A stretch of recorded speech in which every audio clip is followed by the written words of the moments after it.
Hello and welcome to the Black Rose Garden. I wanted to share my Atlas passive tree that is optimized for progressing through the Atlas as fast, as safely, and as cheaply as possible. In this league, they've added the ability to have multiple Atlas trees, which means that the best strategy right now is to have one tree that is purely meant for progressing through your Atlas, and then after you've completed all of your Atlas objectives and obtained all your Atlas passive points, you can switch over to your second tree for actually making money. So with this tree, I've optimized it to both give you as much character power as possible, as well as progressing through the map tiers as fast as possible. So starting first with the one that everyone's been talking about, it's the Nico and Delve notable, which has nothing really to do with Delve, but instead, when you click on a sulfite vein in your map with this point allocated, you'll just become tankier, have more damage, and move faster. So to pair with that, you can actually take all of these points for Nico and Delve, and you'll be able to get 100% chance. Oh, and these. And you'll be able to get 100% chance to spawn Nico in your maps. So after you clicked on the 3 sulfite veins, you would get 3% to max all elemental res. You'll get 105% increased damage and 45% increased movement speed, which is pretty insane. Second, unsurprisingly, we're taking all of the Shrine nodes because Shrine gives you buffs that make you either deal more damage or makes the map safer. So you have this cluster, you have this cluster, and then up here we don't take the notable because the notable actually makes the map harder, even though it's more rewarding, but we don't care about rewards at all. And so making your map more deadly is not worth it. Then one thing that I don't see a lot of people talking about is actually taking Heist, purely for this node, which lets Huck accompany you in your maps. So when you have Huck, which is this guy from Heist, he'll spawn when you click on a smuggler's cache, and he'll become your ally, which gives a pretty significant buff to damage, cast speed, and movement speed. You can give him gear and roll that gear so that it gives an aura and more damage, although that's probably more work than it's worth.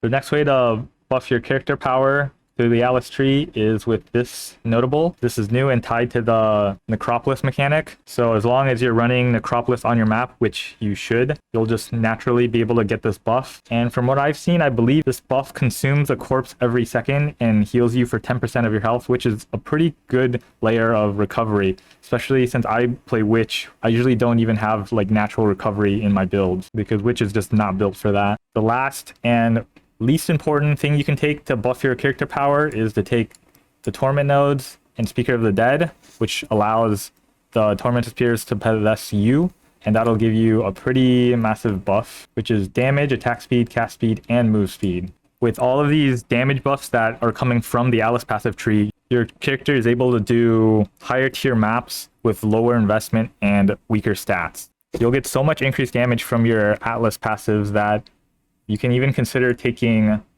Wellspring of Creation, which makes the monsters in your map a lot tankier, but it makes it a lot safer. And I know a lot of people don't care about dying in softcore, but dying slows down your map clearing by a lot, and it slows down your XP too.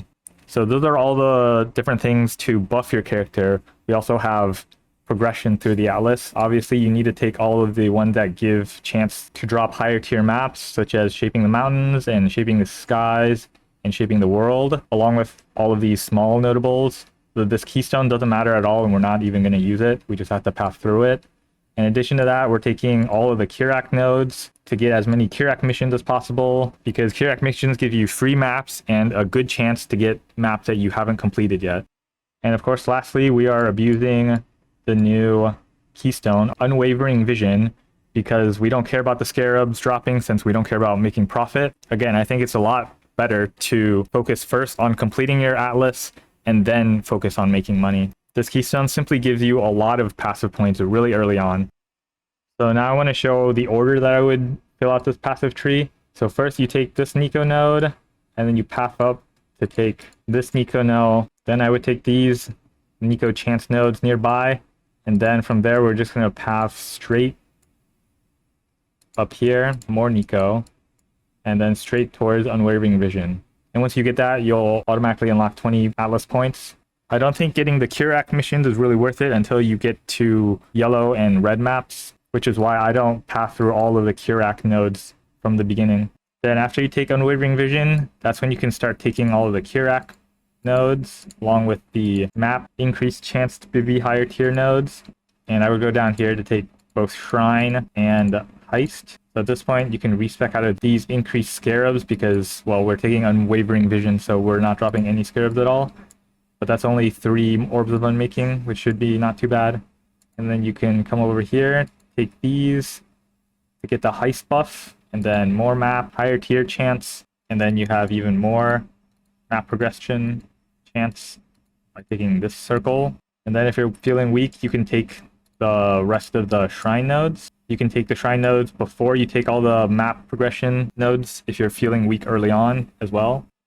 Then I would come down here and take the Necropolis one. After that, I would finish out all the Kirac nodes. So I think Torment is the least important one, and you can take that last. It also takes a lot of points, since you have to take these, and you have to go all the way here to this gate, come over here, and take these. And lastly, at any point during your Atlas progression, if you feel like you have a lot of damage but you're dying a lot, you can come over here and take Wellspring of Creation, or you can never take this if you want to. Or you could even consider, if your build is super tanky but you don't have any damage at all, you can take the Dance of Destruction to give you more damage, but also makes your map a lot more dangerous. It's an option, but I usually wouldn't recommend it. And that's pretty much everything. I hope this helped you, and good luck with your league start.